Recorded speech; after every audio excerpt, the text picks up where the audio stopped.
2026 সালে আরবিআই এর নতুন রুল আপনার ব্যাংকের ব্যালেন্সের উপর। আপনি জানেন কি যে আপনার ব্যালেন্স কত টাকা না থাকলে কি হবে, বা থাকলে কি হবে, না থাকলে কি হবে?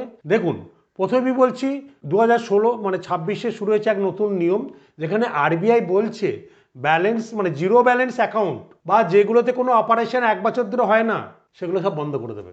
জিরো ব্যালেন্স অ্যাকাউন্ট, ব্যাংকে টাকা থাকতে হবে, নাহলে শুধু ব্যালেন্সটা পড়ে আছে জিরো, তাতে কি প্রবলেম হতে পারে সেটাও আপনাকে জানাচ্ছি। তা সেটা আপনি জানেন তো, না সেটাকে আপনি রিকভার করবেন বা সেটাকে আপনি ঠিক করবেন, সেটা আপনার জানা দরকার।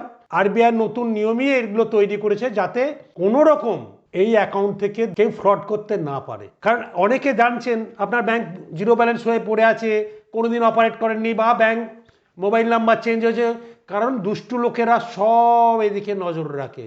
কারণ আপনার ব্যাংক অ্যাকাউন্ট দুটো কারণে, এক জিরো ব্যালেন্স, আর আছে আপনি অপারেট করেননি। ইমিডিয়েট গিয়ে আইদার বন্ধ করুন, বা যদি চালাতে চান সেটাকে চালান, কেওয়াইসি আপডেট করুন, ব্যাংকটাকে একদম অ্যাক্টিভ রাখুন।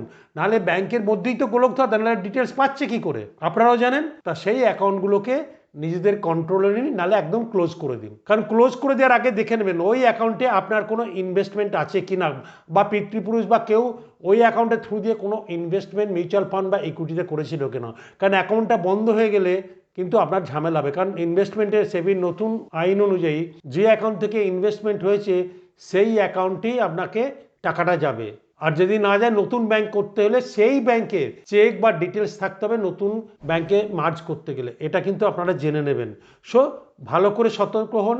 2026-এ আরবিআই এই রুলটা নিয়ে আসছে, কারণ আপনার অ্যাকাউন্ট যদি বন্ধ হয়ে যায় আপনি ক্ষতিগ্রস্ত হতে পারেন আর না হতে পারেন। কারণ আপনি জানেন না আপনার অ্যাকাউন্ট অন্যজন ইউজ করে 2 নম্বরই লোকেরা ফ্রড করে আপনাকে ফাঁসিয়ে দিতে পারে। সেই জন্য সচেতন হন। কারণ আরবিআই সেই জন্য নতুন পলিসি আনছে।